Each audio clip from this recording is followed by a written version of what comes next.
अहिल्या द्रौपदी तारा कुंती मंदोदरी तथा पंचकन्याः स्मरन् नित्यं महापातक नाशिनी। कुंती ने प्रण लिया था कि वो अपनी पवित्र प्रतिष्ठा को बनाए रखेगी, बालपन में हुई भूल का या विवाह के पहले जन्मे पुत्र के बारे में बताकर समाज में उपहास की पात्र नहीं बनेगी। वैसे हस्तिनापुर में कुंती ऐसी पहली बहू नहीं थी जिसने विवाह के पहले बच्चे को जन्म दिया था। उसकी दादी सास सत्यवती ने भी ऐसा ही किया था और उन्होंने तो उस पुत्र को कृष्ण द्वीप पर साधु संतों के पास उसके भाग्य के भरोसे छोड़ दिया था।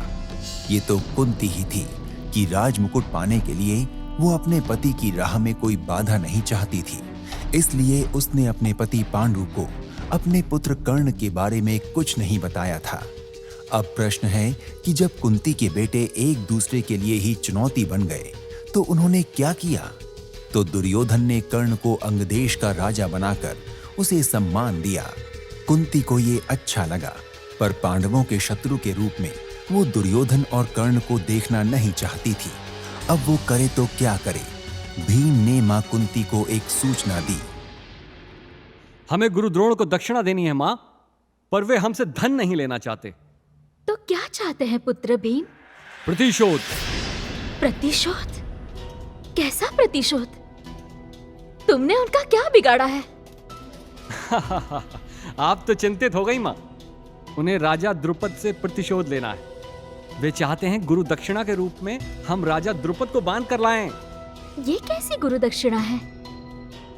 क्या उन्हें कोई और नहीं मिला? दुर्योधन भी तो है और उसके साथ वो सूद पुत्र। उनमें इतना साहस कहां है मां? उन्हें अर्जुन पर भरोसा है। उसके समान संसार में कोई और वीर है ही नहीं। वैसे दुर्योधन भी जाएगा, पर वह राजा द्रुपद की सेना का सामना नहीं कर पाएगा, भाग जाएगा। देख लीजिएगा। और ऐसा ही हुआ। पांडवों ने राजा द्रुपद को बंदी बनाया और अपने गुरु द्रोणाचार्य के चरणों में डाल दिया। कुंती को लगा जैसे आचार्य द्रोण पांडवों को स्वार्थवश शिक्षा दे रहे हैं। सच भी यही था। अर्जुन को वे श्रेष्ठ धनुर्धर बनाना चाहते थे, तो इसका कारण था कि उन्हें अर्जुन के माध्यम से मित्र से शत्रु बने पंचाल राज द्रुपद से बदला लेना था, और उन्होंने लिया भी। कुंती ने इसे अपनी नियति मानकर चुप्पी साध ली। एक दिन महात्मा विदुर ने बताया, मुझे आश्चर्य हो रहा है कि दुर्योधन जो पांडवों को देखना नहीं चाहता, उसने उन्हें वन विहार के लिए वारणावत भेजने की योजना बनाई है। आपके लिए भी उसने रथ सजाने का आदेश दिया है। जब से उसने युधिष्ठिर को राजा बनाए जाने की बात सुनी है, तब से ऐसी योजनाएं बनाने लगा है। पता नहीं क्या चाहता है, पर यदि हम वन विहार के लिए नहीं जाए तो क्या होगा? मना करना संभव नहीं होगा देवी कुंती। दुर्योधन ने महाराज धृतराष्ट्र के साथ ये योजना बनाई है। अब महाराज के आदेश का पालन तो करना ही होगा। मना करने पर भी मन में क्या चल रहा है ये तो पता नहीं चलेगा। कुंती और पांचों पांडव वन विहार के लिए वारणावत जाने के लिए तैयार हुए। कुंती कई सालों से कहीं गई नहीं थी, तो उन्होंने पांडवों को रोकने का प्रयास नहीं किया। पांचों पांडव अपनी माता कुंती के रथ पर सवार हुए और रथ चल पड़ा वारणावत। पुत्र युधिष्ठिर, हस्तिनापुर से विदा होते समय तात विदुर ने क्या कहा था? ऐसा तो कुछ भी नहीं था मां। वे तो सदैव परामर्श देते हैं, वैसा ही परामर्श दिया। कौन सा परामर्श? यही कि अज्ञात स्थान पे हमें सावधान रहना चाहिए, और ये भी कहा कि अभी हमें दुर्योधन के बनवाए भवन में नहीं रुकना है। हम कहीं दूसरे भवन में रहें और नए भवन के गृह प्रवेश के लिए लंबा समय लें। नए भवन में क्या हो जाएगा मां? मुझे तो दुर्योधन से तनिक भी डर नहीं लगता। यदि उसने कुछ किया तो उसकी हड्डी पसली तोड़ दूंगा। अपनी गदा संभालो भीम। तुम यूं ही क्रोध करते हो। हर काम बल से नहीं होता। तात विदुर ने कुछ सोचकर ही परामर्श दिया है।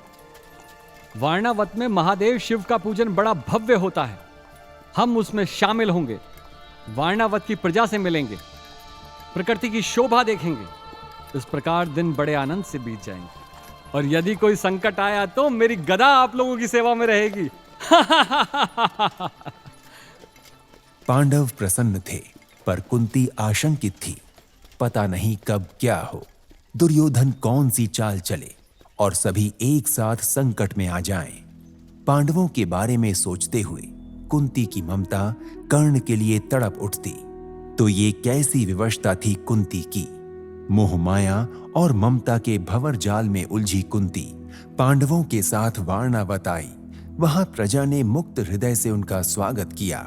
कुंती के कहने पर वे किसी दूसरे भवन में रुके, तीर्थ व्रत और भगवत चर्चा करते रहे। तभी दुर्योधन का एक संदेश आया कि नया भवन तैयार हो चुका है। शुभ दिन देखकर वे सभी उस भवन चले जाएं। कुंती सोच में पड़ गई। विदुर से कोई संपर्क नहीं था तो वो कोई निर्णय नहीं ले पा रही थी। लेकिन एक दिन अचानक विदुर का गुप्तचर आ गया और उसने रहस्य की बात बताई। क्षमा करें देवी, महाराज विदुर ने मुझे भेजा है और यह संदेश दिया है कि आप लोग नए भवन में सोच समझकर प्रवेश करें। वह लाख का बना है जो आग के संपर्क में जल के राख हो जाएगा। आग लगने पर उससे निकलने का कोई मार्ग नहीं है। लेकिन महाराज विदुर ने एक उपाय किया है जिससे आप सभी सुरक्षित निकल सकते हैं। इतना निष्ठुर है दुर्योधन, मैं स्वप्न में भी नहीं सोच सकती कोई इस सीमा तक सोच सकता है। मेरे पुत्रों से इतना बैर है उसे। वैसे लाख के भवन से बचकर निकलने का मार्ग कौन सा है? कुमार युधिष्ठिर को उस मार्ग का पता बता दिया है देवी। समय आने पर वे रहस्य बता देंगे। और हां, कुमार दुर्योधन का यह षड्यंत्र किसी को ना बताएं। महाराज विदुर ने ऐसा कहा है। कुंती के प्राण सूख गए। अपने लिए तो कभी कुछ सोचा नहीं, पर बात उसके पुत्रों की थी। एक क्षण के लिए तो यहां तक सोच लिया कि यदि पांडवों के प्राण चले जाएं तो भी उनका कर्ण जीवित रहेगा। पर उसे तो ये भी पता नहीं होगा कि लाख के भवन में उसके भाई जल मरे। ये तो थी कुंती की आशंका, पर अंत में हुआ क्या? सुनते रहिए अगला भाग केवल ऑडिटेल्स पर।